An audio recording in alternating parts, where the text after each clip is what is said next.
Hi guys, this is Ivan Paulovich for my YouTube channel, and today we're gonna talk about domain-driven design, test-driven development, and this is a special day because we have a guest to help me share with you some thoughts on how we can develop good software. He's a friend of mine. I've been mentoring him for a few months. He's based in Las Vegas and his name is Calvin. Let him introduce himself. Hi guys, yeah, my name is Calvin.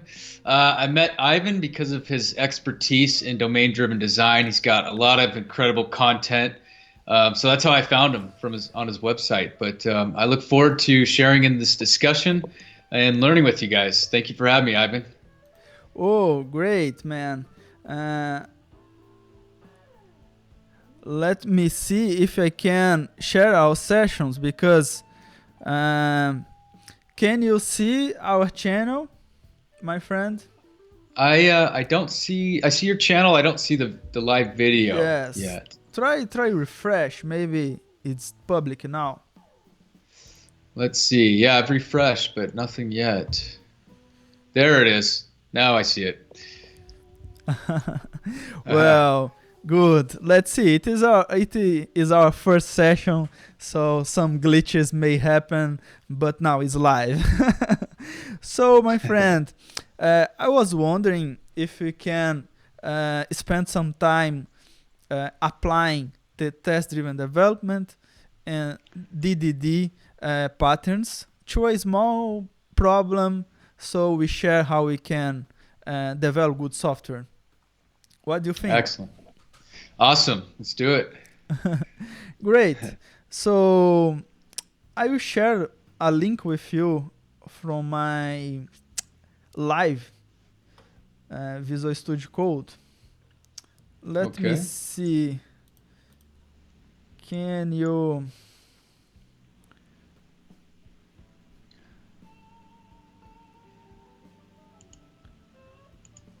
So just to give a little background, Ivan found Visual Studio Live, which enables us to basically code together, right, Ivan? Yes, yes.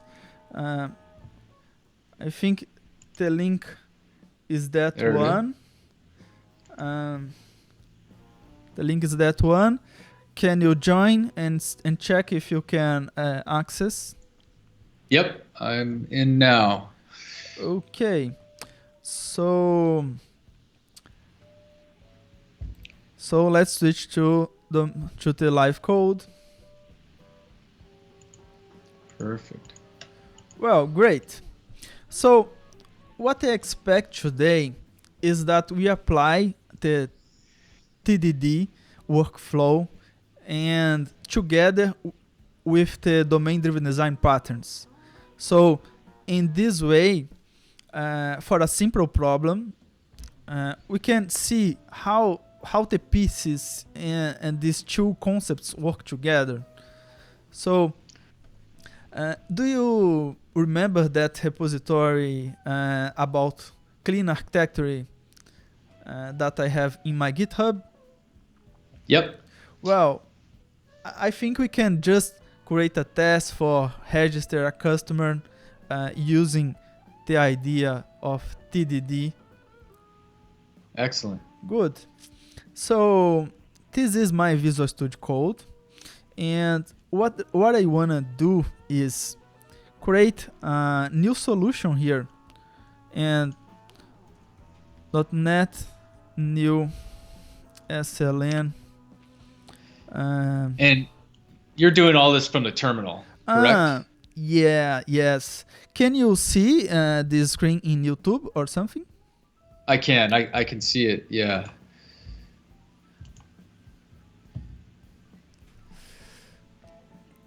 Okay, so what I wanna do is I need to create a solution with one project for the domain and another project for the unit tests. I wanna do that using Visual Studio Code. As Visual Studio Code doesn't have these templates that is provided by Visual Studio, a lot of that features, we can use command lines provided by the .NET SDK. One good shortcut is to create a new solution. So I can create a new solution, call it wallet. So it creates a new solution file. It is good because I want to create new folders here, and the solution file provide access to the tests for my. So now I will create a new folder for the source and another folder for the tests.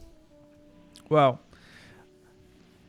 And the next step is to create inside the source a new .NET new class lib like wallet.domain. So, well, but first we need to discuss and share with our viewers what are the domain that we wanna discuss, right?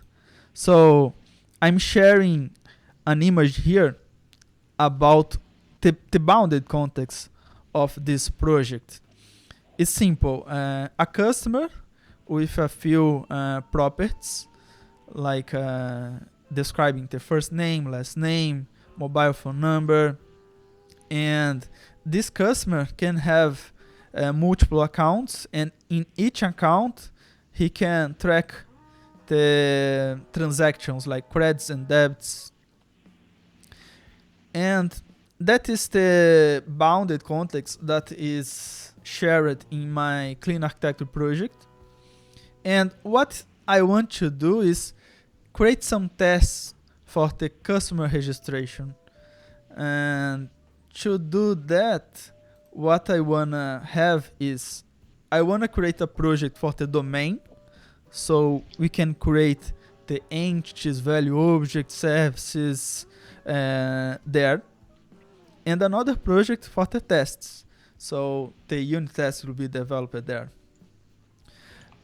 If you see my terminal, I'm about to complete a command that will create the domain project. Let me see if it's correct. Well, it is creating. And then in the tests folder, I want to create a XUnit project. And this project, I will call this as wallet.unittests. Right? These command lines are useful because they provide like some new way. You don't need to use the mouse to do a lot of stuff. Well, another thing that is required here is that the test project need to see to have access to the domain project. We do that using this .NET add. I need to go to the Unity test projects. So .NET add.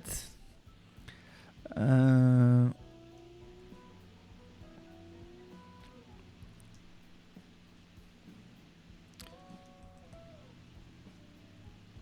this is creating the reference to your domain. Yes. Project. Gotcha. So I will add to the Unity tests the reference to the .NET add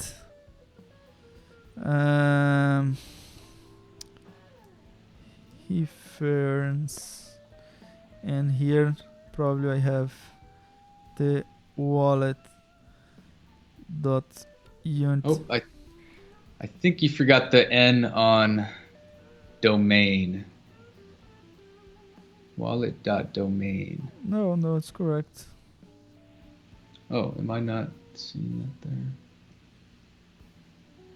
Okay. What I did was simple adding this line here. So I'm too lazy to create this this XML change. Well, another thing that I like to do in a Visual Studio Code project is simple creating a VS Code.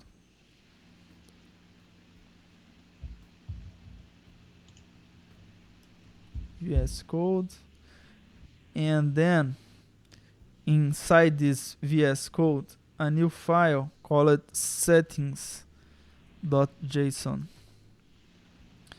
Um,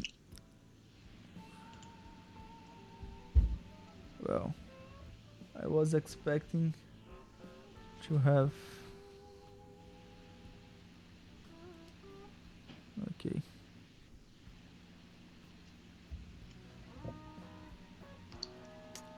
Yeah. Settings.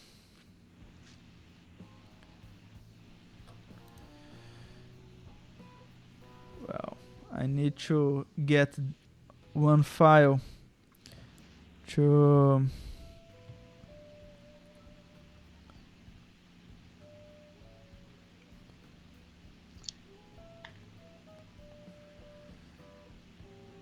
Settings.json. Okay.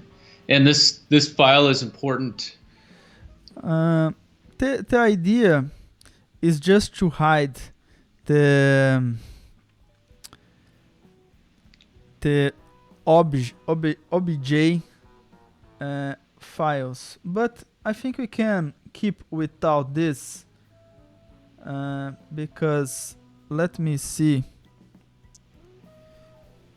if first it is .NET test. Let me see if it is Okay. compiling. Well, the tests are passing.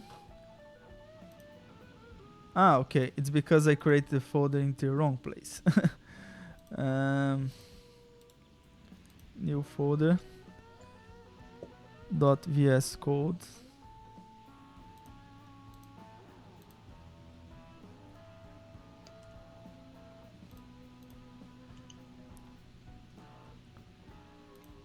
Well, the idea is to have a settings.json here. Yes. So Okay.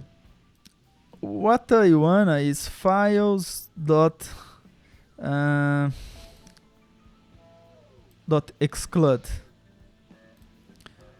So it's because when you see the folder here, like the bin and obj, it's not something that we see in Visual Studio. And I like to make a small change in the settings in Visual Studio Code to hide the same files.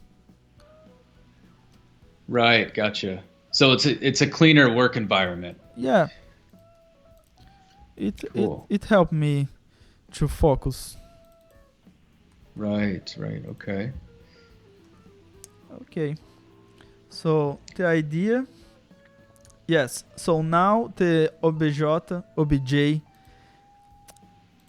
and the bin folder is hidden, and I would just remove these two files for the unit test and class.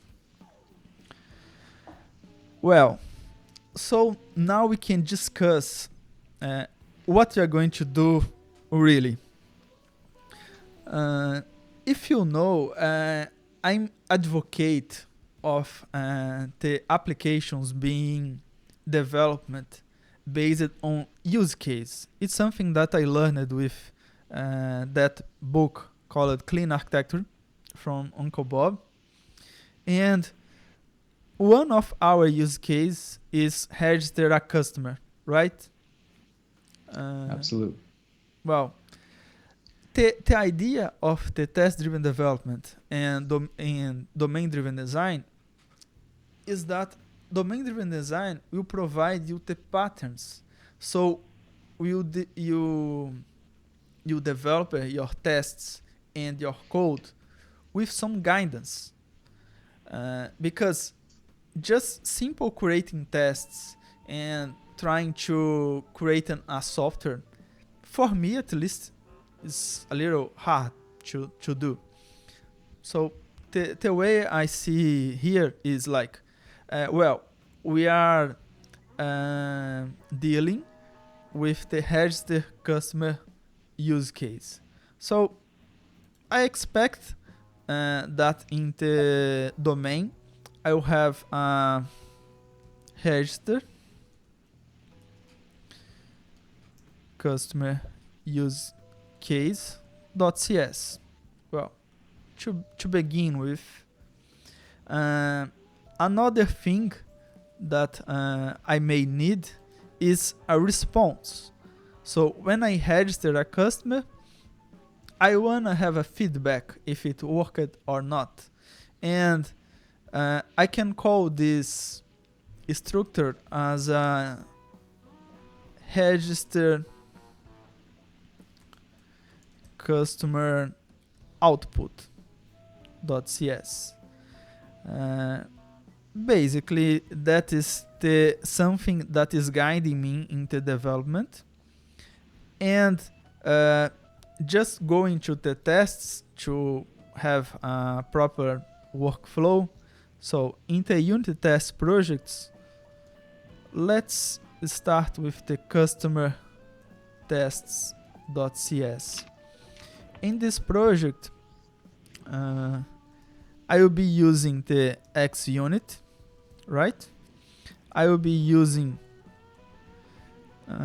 wallet.domain, and I need to create a namespace called wallet.unittests. Then we need a class for our tests, right? Public sealed class customer tests.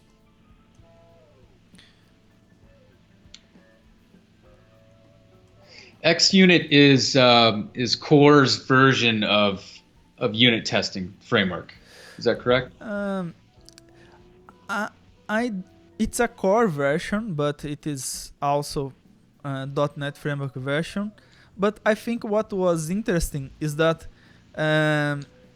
if I may be wrong, but the Microsoft guys use the XUnit to create the .NET framework, .NET Core libraries.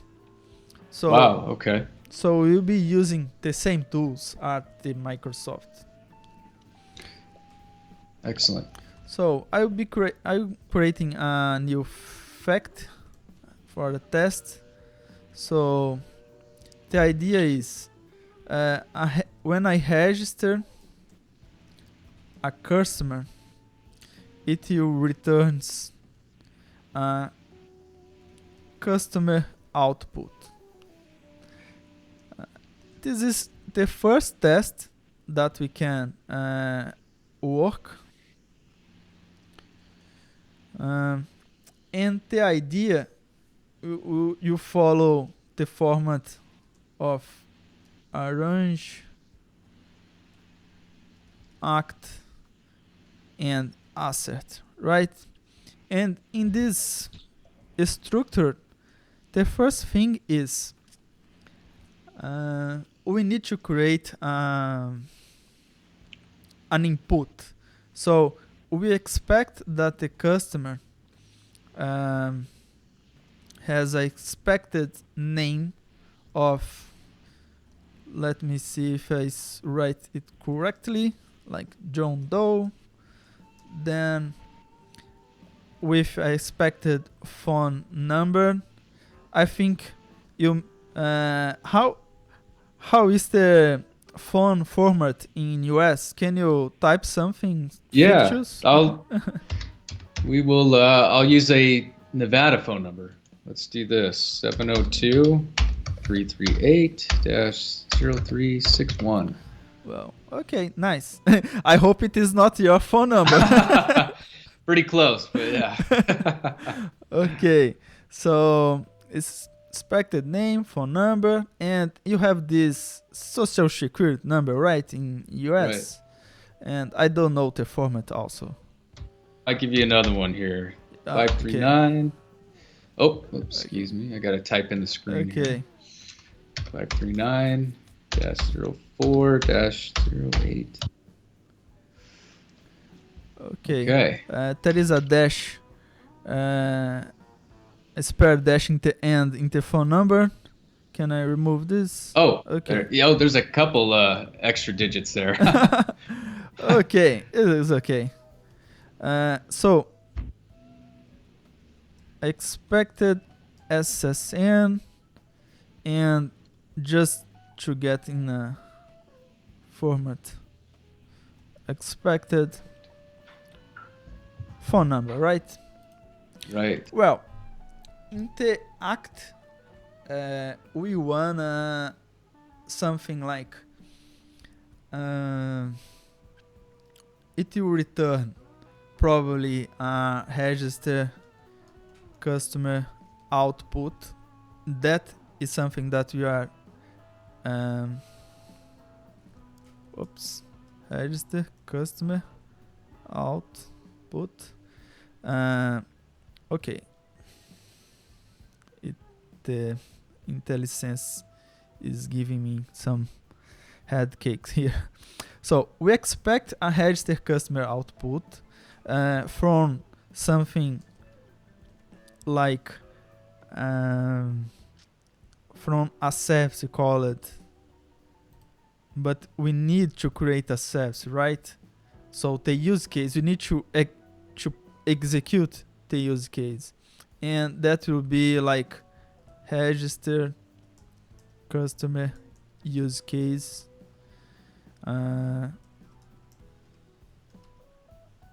something like this.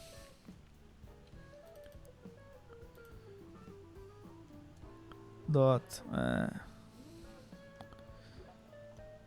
execute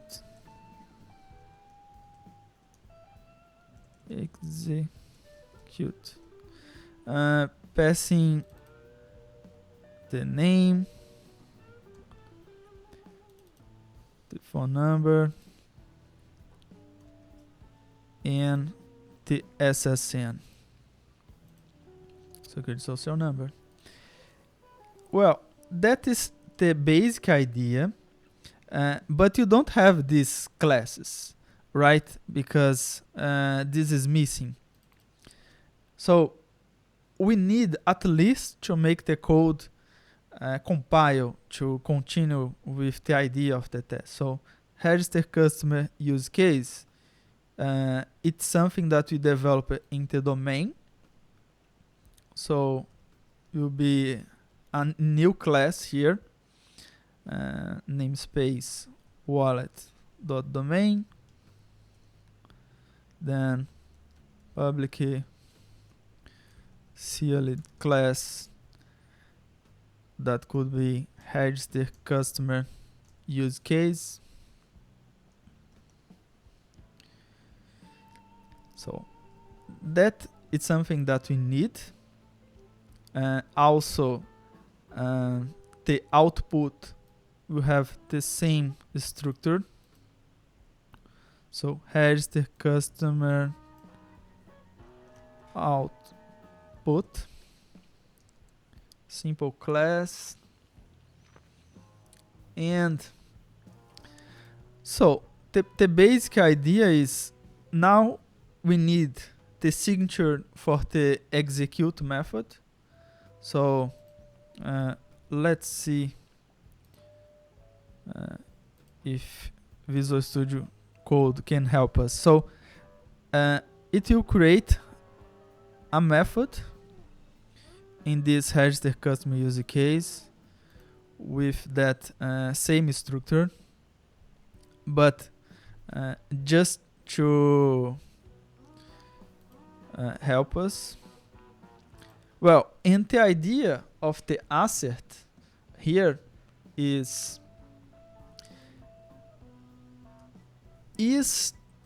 the actual customer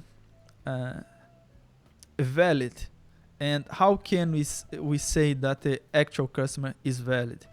One way to begin is assert. Let me see. Well, I was expecting to have this assert here.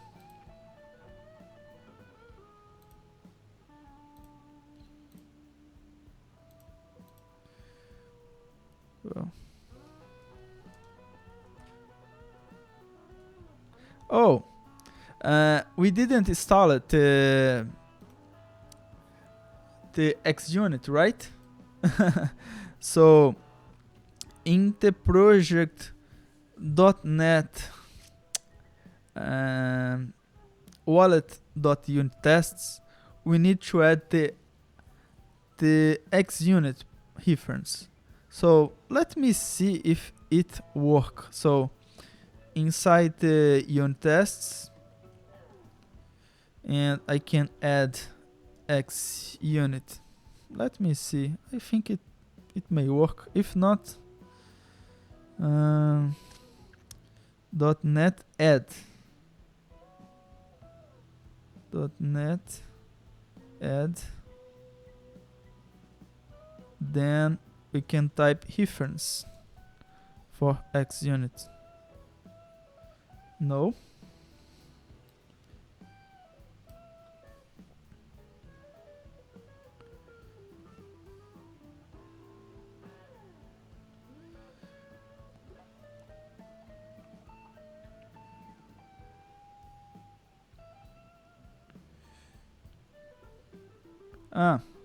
It's because it's not reference, it's package. Well, now it's downloading. Well, I am out of my comfort zone because I am more used to the Visual Studio tooling. So the install package, some shortcuts in Visual Studio, and I'm out of my comfort zone to learn more of the Visual Studio Code because it's a great tool, very useful. So the idea here is to learn by sharing some stuff. Are you following up? Yeah, absolutely. So here we have the assert now, and I hope we have the assert method.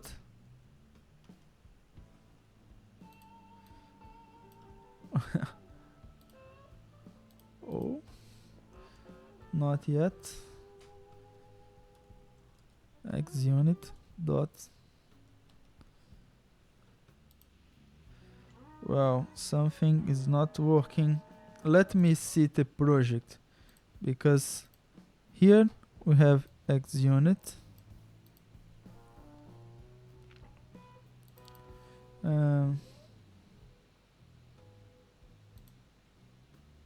Here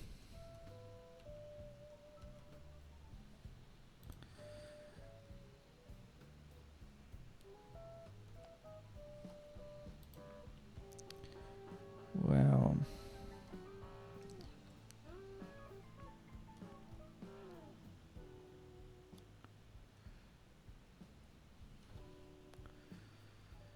XUnit dot. Well, how can we figure out that? Because the project unit tests, right? Let me compile this .NET test. Right. Yeah.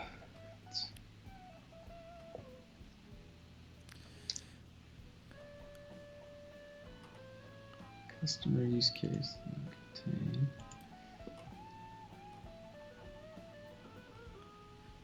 Okay. I think I need to save all the files and try again.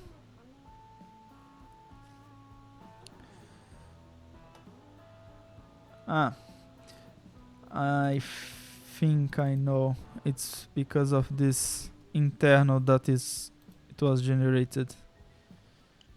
Let's see Oh, now. okay. So we need to have a compile com- compatible solution. So okay, it is throwing an exception because the not implemented exception is being called. Well, I'm now a little confused because I expect that xunit dot something. Now it's um, Is there a IntelliSense in Visual Studio Code? um, well, yes, at least in before the live share it was working. uh, I Right. I don't know if I need to reopen the solution because uh, there is some missing here in the VS Code file. Let me restart. So I'll just remove this and restart the terminal. Is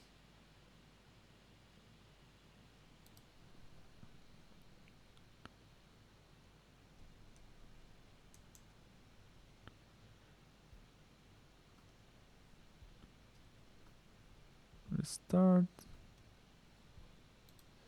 No, it's window.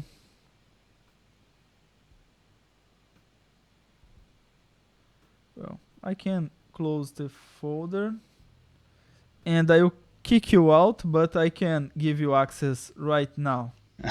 Okay. Yeah. Oh, Let me there it see. is. Okay, because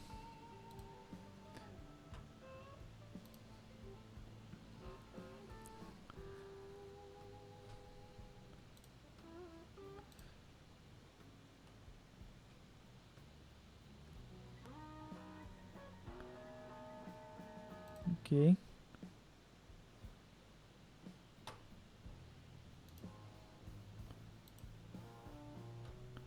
Well, but it didn't work. Um,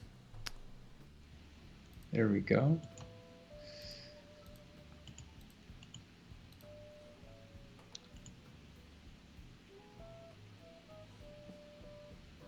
it didn't work. Oh. Is it the X unit that's Uh, no, it's because there is a C# extension that gives you some tools. So it creates new files in the .vs code. Oh, I see. Okay. But here it isn't calling. Ah, interesting. Let me see.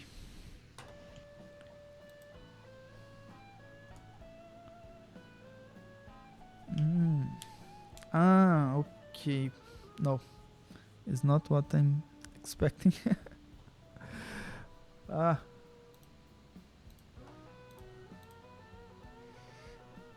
because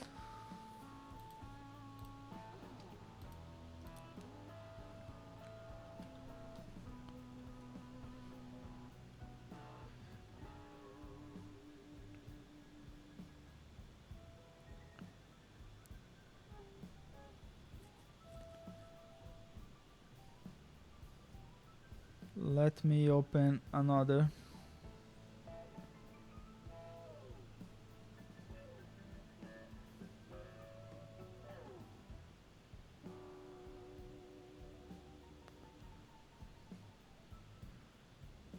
Well, it is this launch.json, but I may create this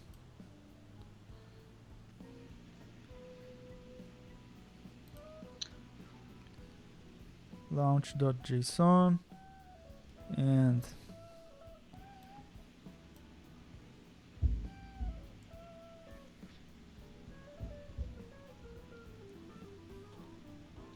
it will be something like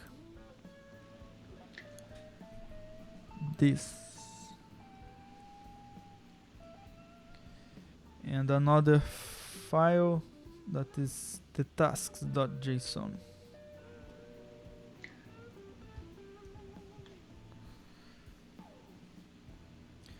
Well, it is usually, I don't know if I mute the notifications in this app, because when I open the folder, it usually asks, do you wanna restore your files or something? And that. Yeah, interesting. This is the technology can be a beauty and a curse sometimes. Well, but yes, I'm giving a try to Visual Studio Code because it's very useful. Um, but I I know a lot of developers really enjoy it. What is it about Visual Studio Code that you really like? well, it is narrowed. So if you want a safe place without any plugins, like some plugins have these background tasks that um, slow down your code, and by not having these productivity tools, it gives you the full knowledge of all the files that you are using and the values in all them. So Right. it's in a way to get to know more. Well, but I'm frustrated now because this asset should be uh, Huh. available, but it isn't. Um,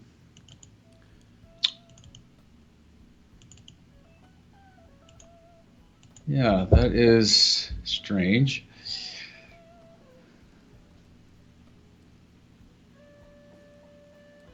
Yeah, I am in another project here. Uh, Let me switch to another project Okay. because, well, um, let me see how can I do that.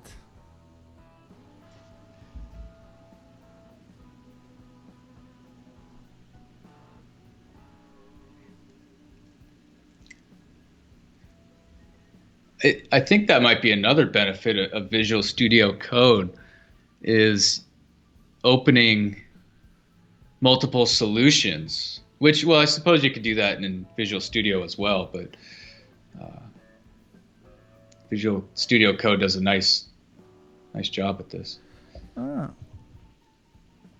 well,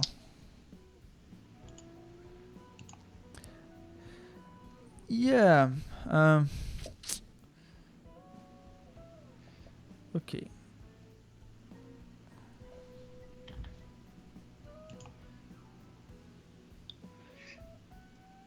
Well, now I think I close it all, everything, right? Yeah, it's close. Uh, well, but you can see the window, right? Visual Yes. Studio Code. Okay. File. Open.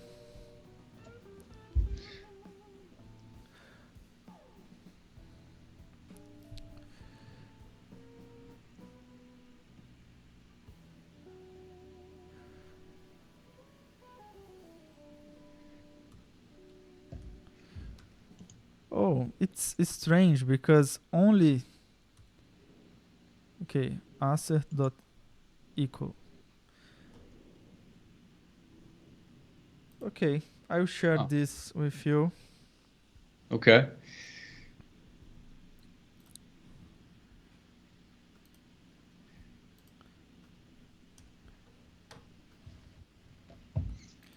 Well, now I changed the folder. Is it being streamed? Let me check. I will find out here shortly. It's loading.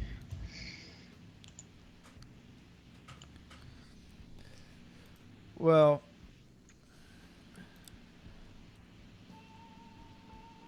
There we go. Okay.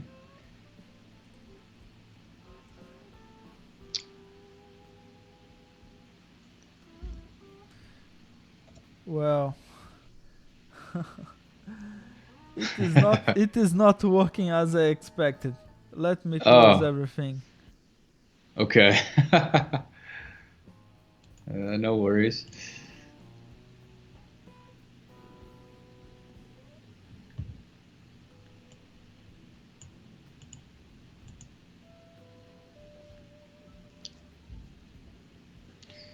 Okay.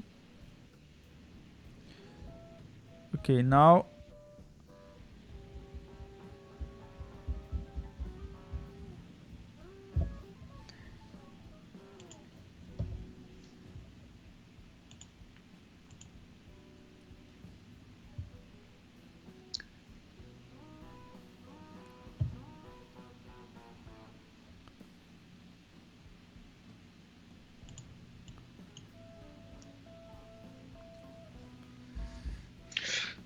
okay. Um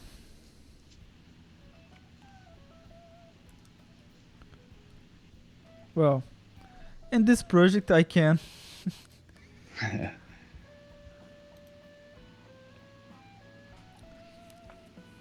um well, but I think we uh we hit our time because I was expecting it to be quickly tips, and today is like testing the environment. Right, right. uh Well, we're learning a lot, that's for sure. yeah, let me. So if I return it, but I am not sure if the streaming is going correctly. It appears it is. But I'm changing the code. Is it appearing the code? Because I think it's not. Well, there is a little bit of a latency. Um, uh-oh. Did I lose connection? Well, I think it's stopped. Oh, yeah, you're right. Okay. Let me change to another.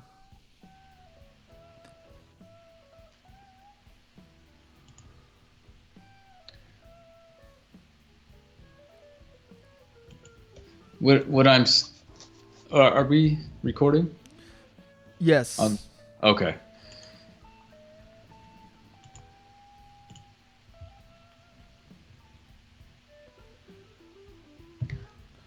Okay. Uh,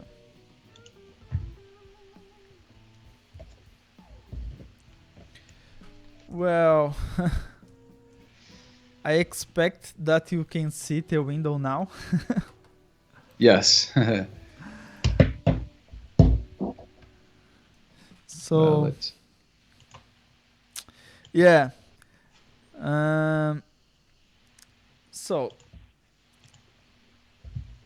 now I have the same idea of solution. It's the basic same steps, but uh, I think I will not live share because that thing may have. Let me do the final test. Uh, Okay. so I have another live share link, and I'll pass to you. Okay. Let's try that So one. the idea is okay. It is working. Well, here the customer result. No. What we have before was string expected name John Doe string phone number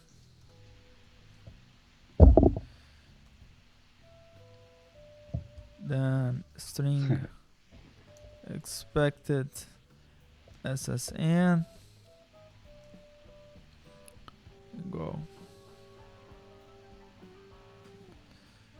Okay.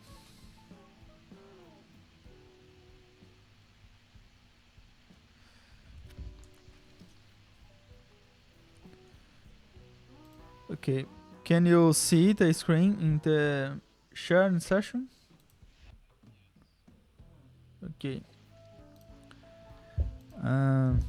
So what we are doing was in the act we expect a customer result equals and this result is provided by a customer use case.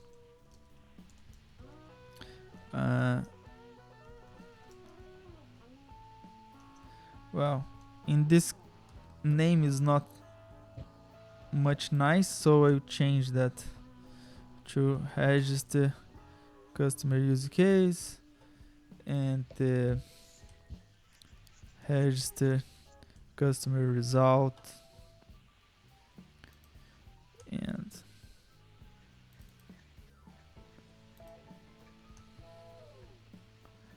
okay, so here register customer use case. Well, this is the basics, and now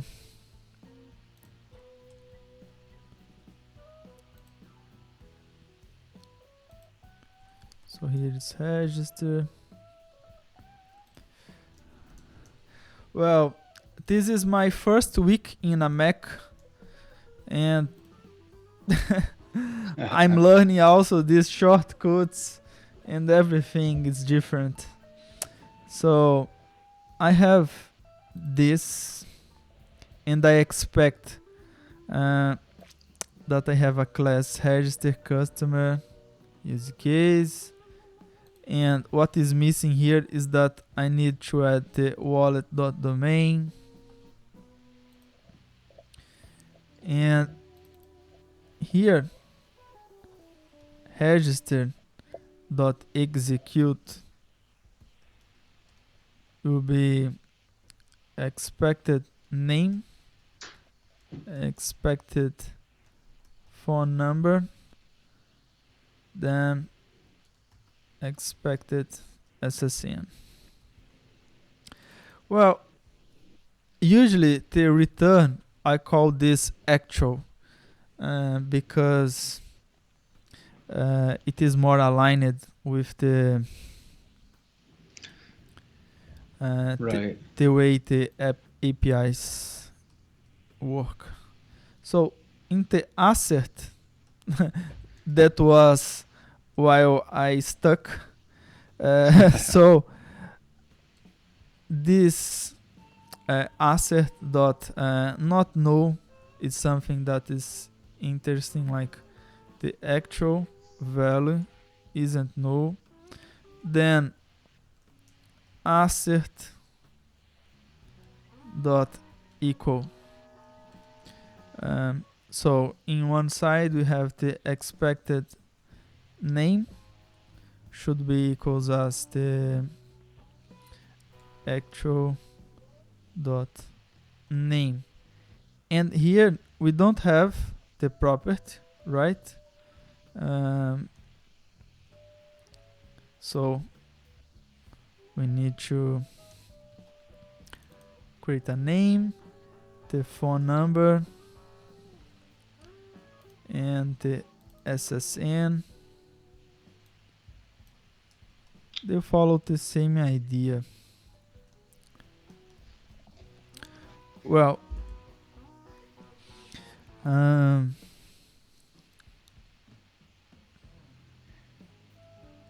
okay.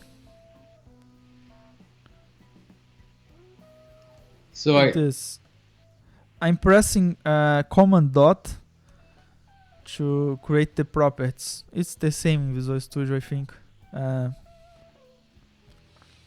And wow, okay. what I think I'm doing is the result here. Well, it wasn't the way I was expecting. Control replace for string.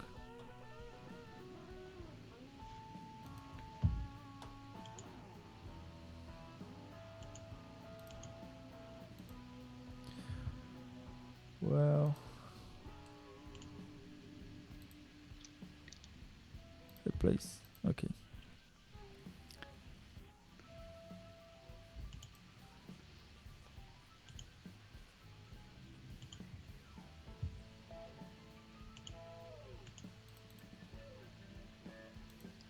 Well, what's happening here?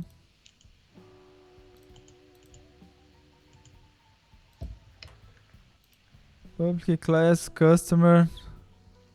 Oh, it is missing the brackets.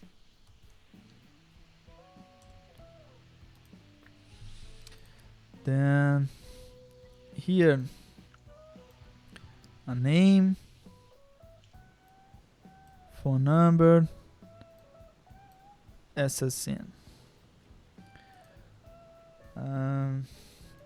It is customer. Strange that the name was gone.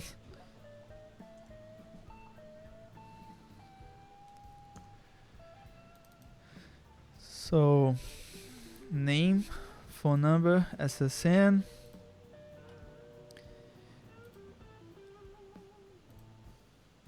So if I run this test now, see if all, it will probably yes, tests.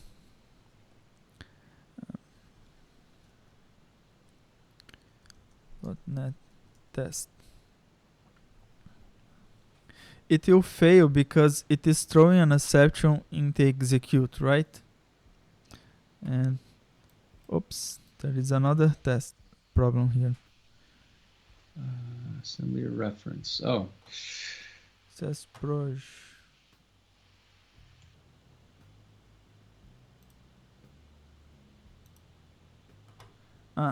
Okay.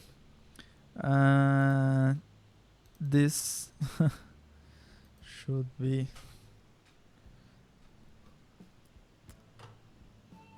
file, save all, and test again.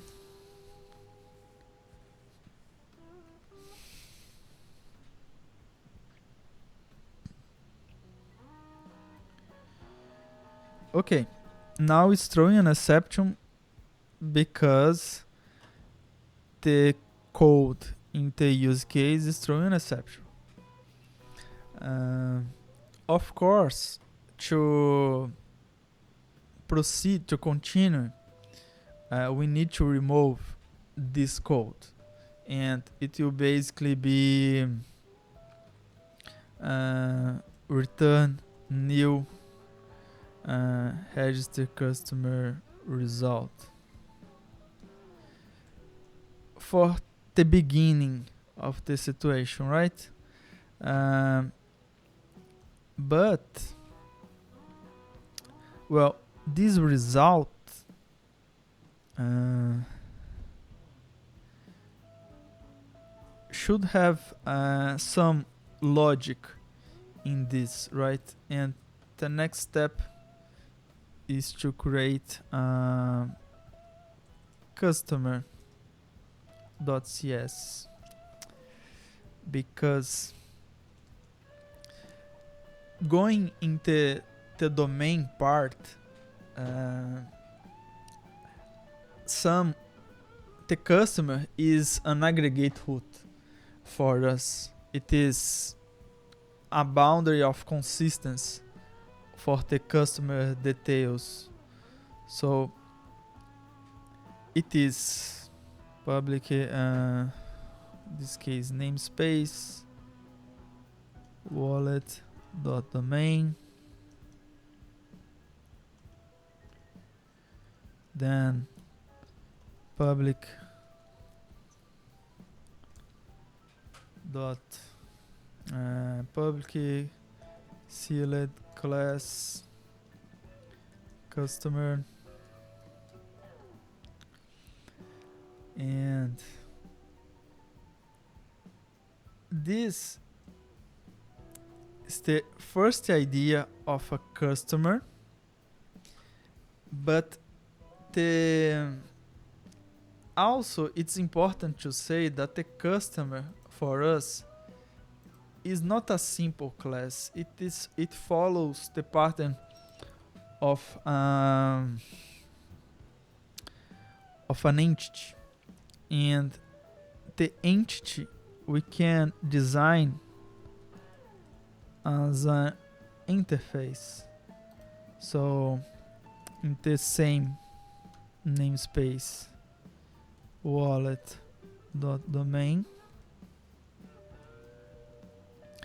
we can create a interface called iEntity, and here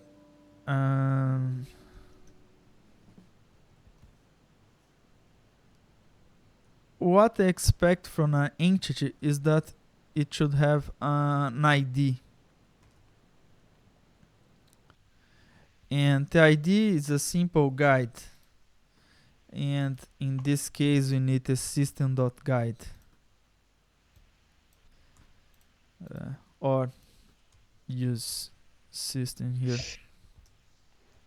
So why does every entity need a unique ID?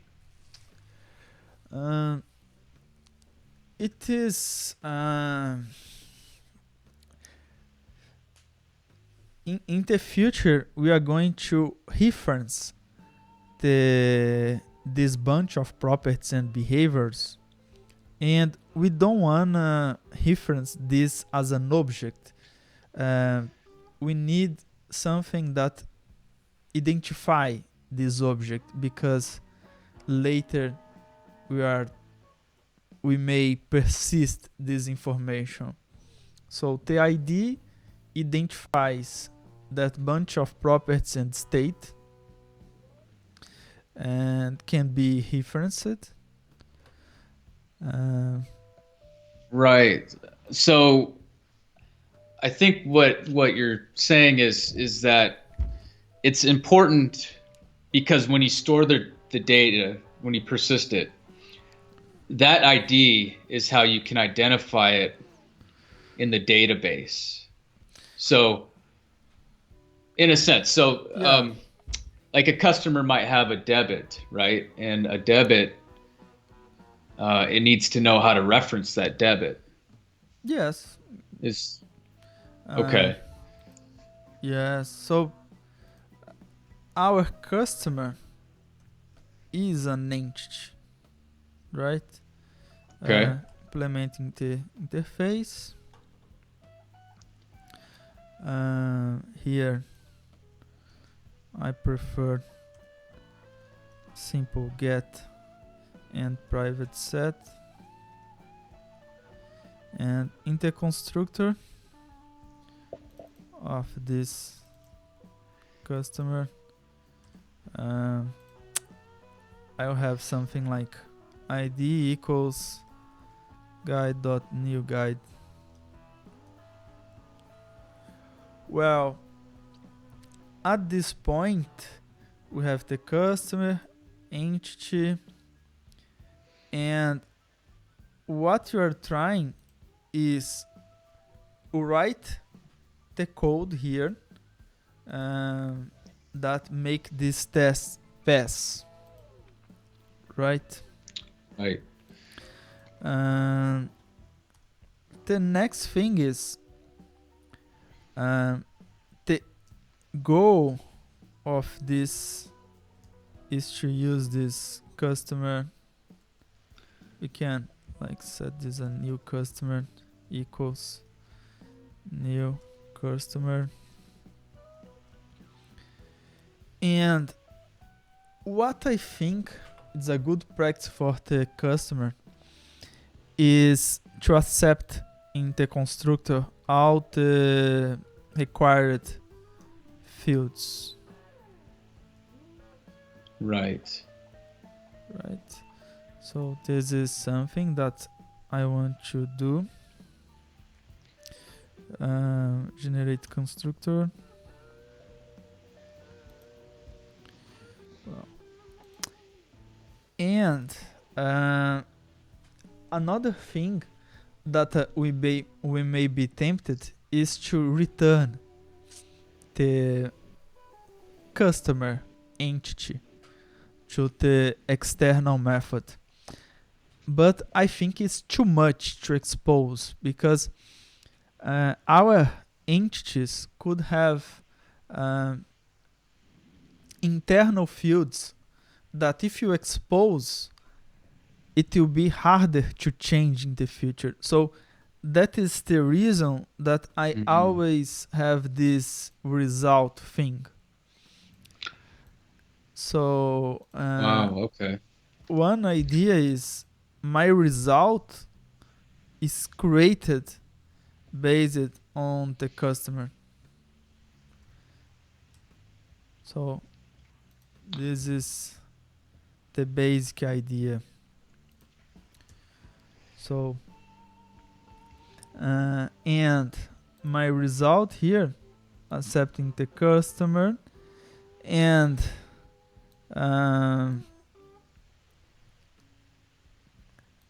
a starting point will be the name, could be as the new customer. Of course, our customer needs these properties, and it doesn't need to be publicly set. Right. So starting with this idea, And yes, you make the property a private set. Is this because that you don't want anybody from the outside of customer to modify that property? yes, exactly. I think the state of a class should be changed by some method that applies a behavior.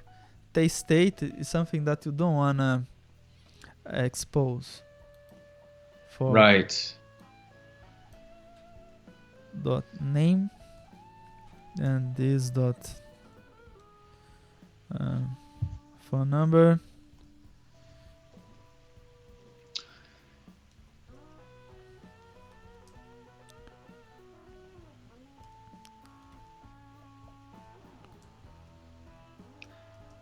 Okay.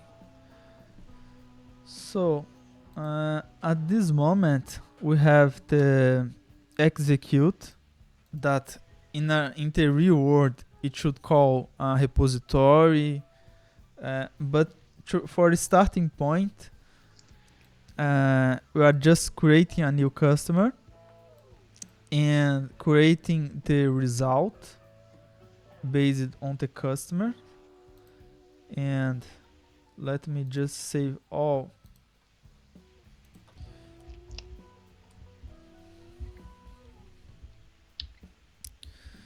And check. There is a Successful. yes, Right. just this property that is not being used. Let's run once again to remove the warning. Well, now it's passing the simple test, the simple implementation. Well, just to sum up, I struggled with these small bugs, but it's easy to see that domain have these concepts from the domain-driven design. So we have a use case, which is something like domain service. We have this entity, which is the customer. I will add something more here, like I will tag the customer as an aggregate root in the next step. Later, we can implement the repository behavior in our use case, but that is the starting point of this idea. Another thing that I wanna just introduce to the newcomers is that I have a project in Chrome, in GitHub. Let me share with you. Just invite people to access. Right. So I have found that to be invaluable, your projects. yeah. For Thank you, man. Thank you, man. Thank you. You are so kind. So I'm sharing in these repositories in GitHub. The one I want to study with you is this clean architecture manga. It's based on TDD, and some solid stuff. And if our viewers are more interested in going to the details to learn something more quickly, they can go check out this repository, give it a star, check out the others, so you'll be learning quickly. And in our talk, we can let me switch for both of us. Well, okay.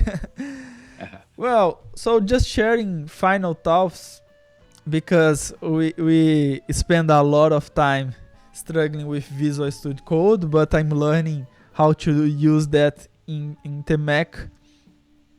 Right.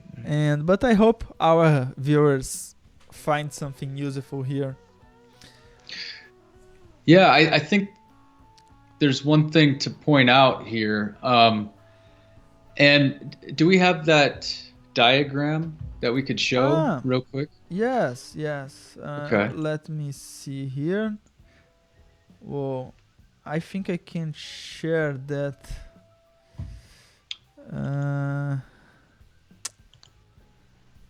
If not, no problem.